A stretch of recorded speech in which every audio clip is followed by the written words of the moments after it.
Hello everybody, this is Tobias Sammet from Avantasia, and you're watching Chaos TV.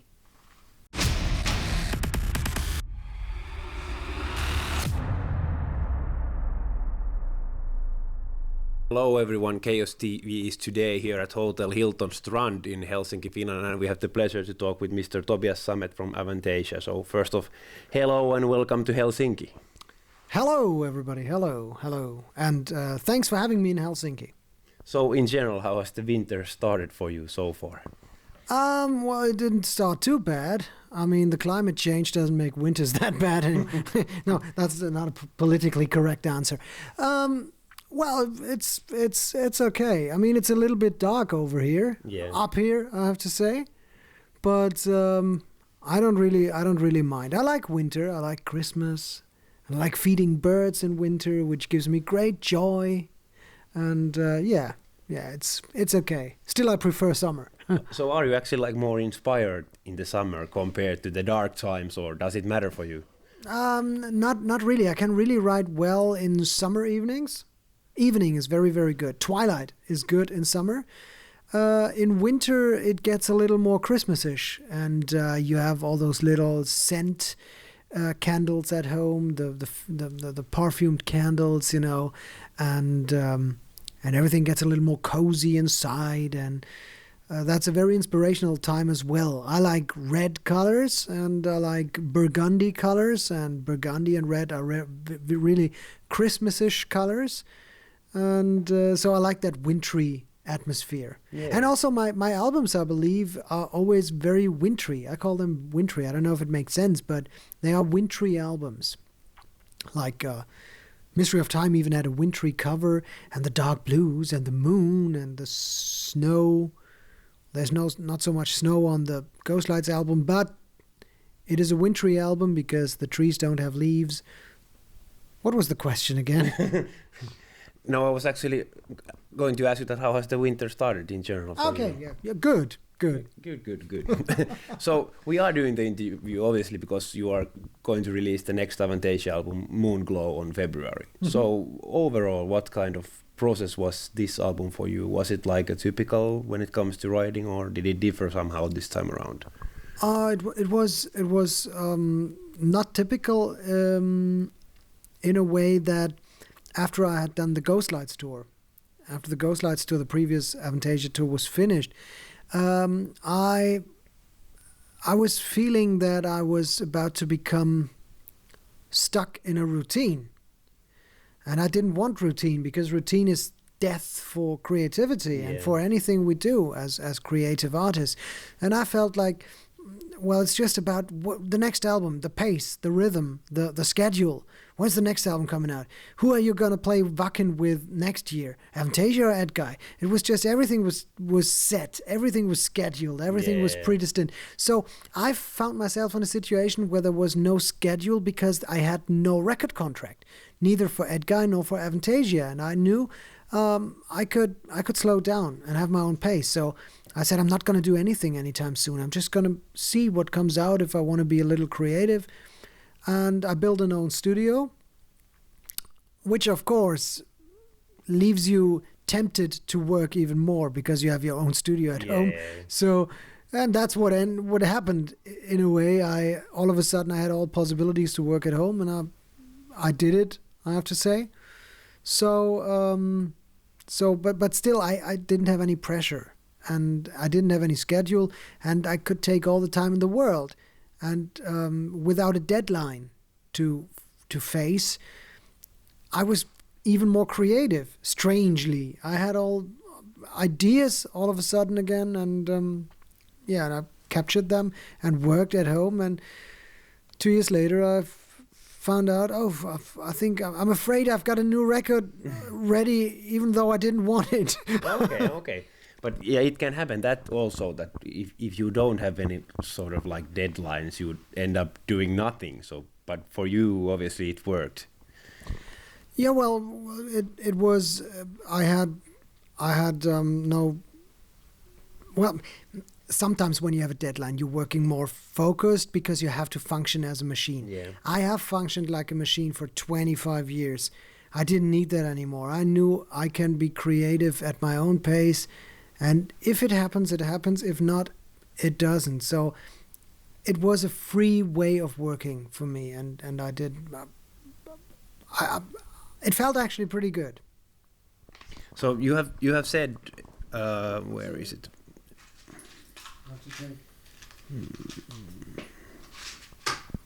Yep. I haven't eaten anything yet, and I'm getting hungry. Oh. Yeah, so you have said in the press release that this is like your most adorned and detailed album to date. So was the reason that you built up the studio that you did the more detailed album this time around? That wasn't the reason, it was the effect of it. Yeah. I didn't have a reason to build a studio. It was just fun. I wanted to do something, and I wanted to work at my own pace, and I thought it's a great thing to have something else than working on music is building a studio. I thought it is tempting, and so I had Sasha help me with it. I bought equipment, I became acquainted with the equipment, I got used into the recording process, and I didn't do it with any specific reason, but it resulted in me even being able to work at a quicker pace. Not at a quicker pace, at my own pace, and go in there. What I mean is, I could go in there without having to drive somewhere, without having to plan anything. In the past, it was always like, okay, I gotta record vocals. I'm gonna go to Sasha's studio, which is a 3-hour drive from my home. I have to go to his studio next Thursday. Sasha, is it available? Can I come? Yes, okay, I'm gonna come on Thursday. That was how I used to work in the past. Now it was, I have an idea. I'm going to go down into my studio real quick and finish this. So you can work without planning too much. It's more spontaneous. Okay. And of course, you have all options to. I think the fact that the album is more embellished has less to do with the own studio, but more with the time I had. Okay. Because you can put songs aside and finish them at a later point, work on them at a later point. When something doesn't feel, when you don't have a connection to a certain idea, you put it aside and work on it later. Yeah. So, and you can see what is missing. Is there something missing? Now I'm going to do something else. So I'm going to add something. I'm going to try out. I'm going to exchange something. That happens when you really have time. So did you had like a clear vision what you wanted to accomplish with this album? Because musically, after listening to it through like a couple of times, don't get me wrong, Avantasia albums are always like quite diverse musically, but I think this is like even more diverse than the previous ones. I don't know. I can't analyze it. I'm too close still to the. I cannot. Yeah. There was no goal. There was no goal to make it diverse or less diverse or more diverse than anything I've done in the past. It just happened naturally. It was just writing music, and nothing was really planned. I didn't even know that these songs would become an Avantasia record. It could have become a solo record, or I just started ideas and realized, I must admit, relatively quick into the songwriting process, I realized this is Avantasia material. Yeah. It sounds like it feels like it, and I wanna the only way this material can be put to reality or can be realized the way it should be is with Sasha in that Avantasia context. So I realized that, but it was not that I planned it to be diverse. Yeah. It happens. It's also, you must know or remember, or I must remember myself, I've written literally on my own. Well, not everything on my own, but most stuff for 18 albums now in 20 years. And when you've done so much, you have to allow diversity into your music to not become boring to yourself. Yeah. Because otherwise you would do the same records over and over again, and you have to. Narrow-mindedness would not make sense.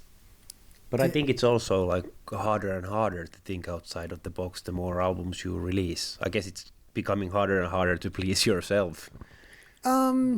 Yes, of course, whenever you are in a creative process, you have to do something that you have to always see light at the end of the tunnel.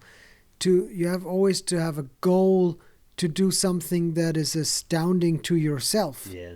Or astonishing. You have to do something that pleases and surprises yourself and excites yourself. Yeah.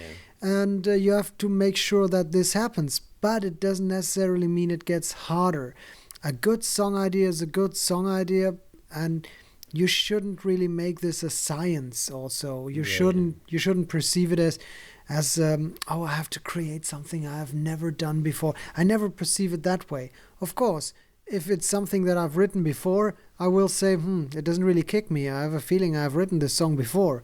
Then you don't do it. But if it's a great song, I mean, then you should not really destroy it by thinking too much about it. I never approach it as if I have to reinvent the wheel with every album. It happens naturally. And I believe if you're an excited artist with the ambition of exciting yourself, you will automatically try to come up with something that you haven't overdone yet. Yeah. So speaking about the guest musicians, obviously you have once again quite interesting guests on the album. So how does that actually work for you? Have you decided those guests before that song is reality, or how does the process work? Or is it like every artist is kind of like its own thing? It's different with every artist. Sometimes you know in advance who you want to work with, or that a certain song is made for somebody you want to work with in particular. For example, when you write a song for Bob Catley, I know it's a Bob Catley song. Yeah. And Bob is part of the Avantasia family since the beginning.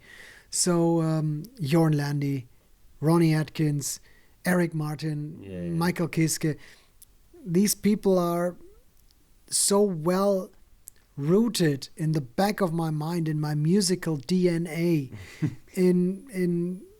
They have been joining me on my way as a musician for such a long time that I automatically think of them when I compose for Avantasia. And also, it's very inspiring to write for Bob and for Jorn and Ronnie and Eric and Michael. It's inspiring. I write differently from what I would write for just my voice. Of course, then sometimes you have a passage where, for example, Jeff Tate. I knew Jeff would be part of Avantasia for this record because after we'd done a few shows last year, I knew Jeff was open to join Avantasia in the future too. And I said, we should enter a studio together and actually really work in one room together without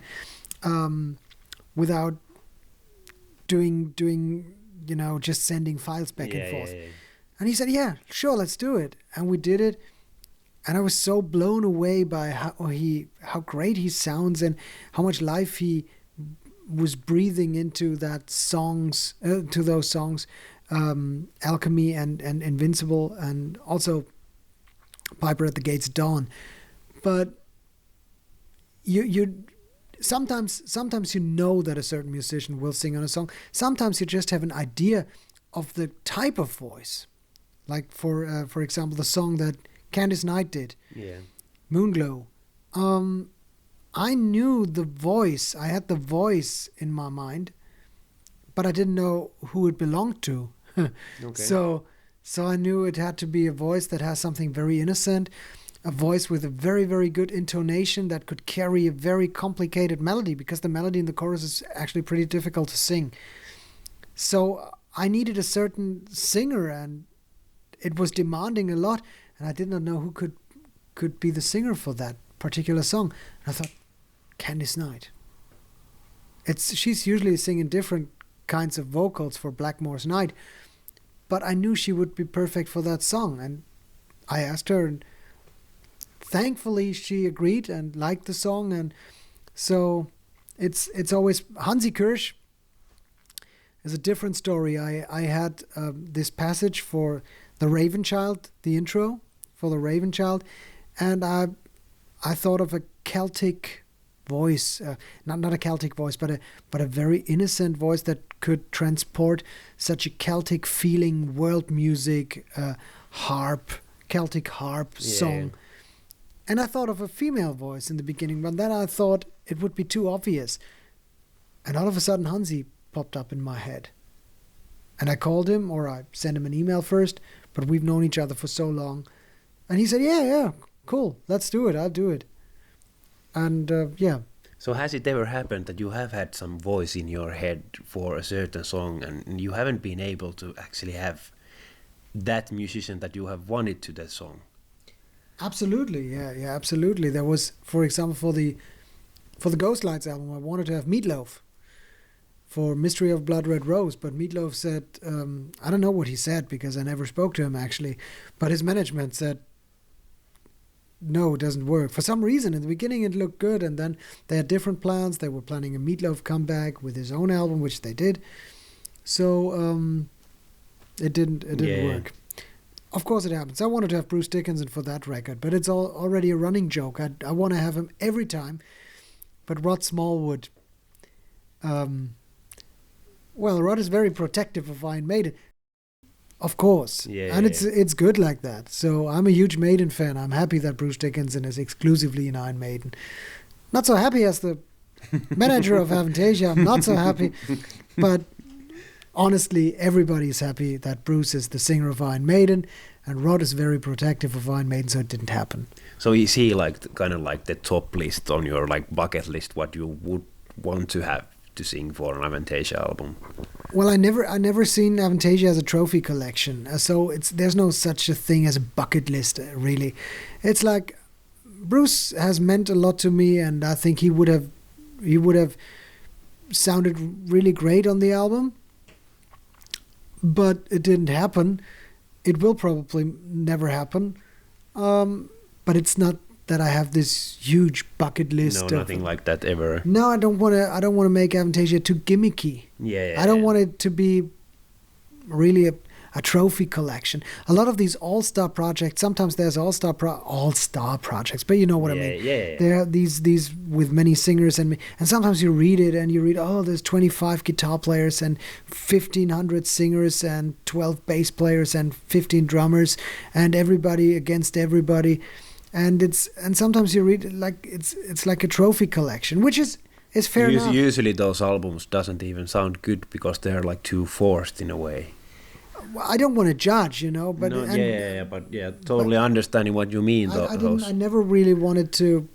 I wanted to be Avantasia. The songs are the most important thing, and there have to be the right people with their great individual skills transporting those songs and make them even stronger.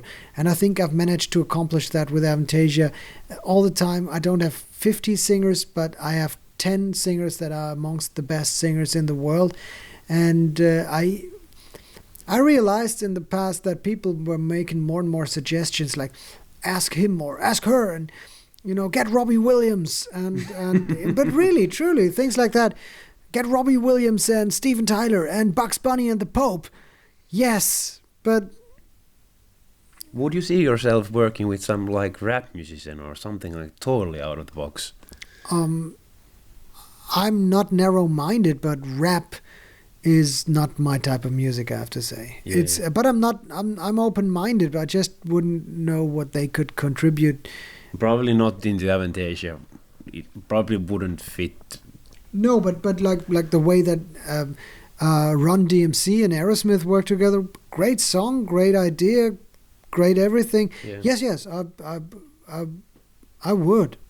I don't have a problem with it. Yeah.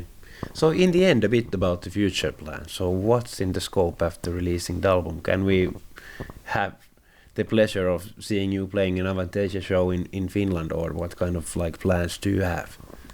I hope that we can play in Finland, maybe a festival this summer. But right now, I don't have any real good news.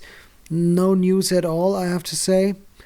I don't really know what is gonna happen here in Finland with Avantasia. It's not. I wouldn't outrule it, but there's nothing scheduled yet. Yeah.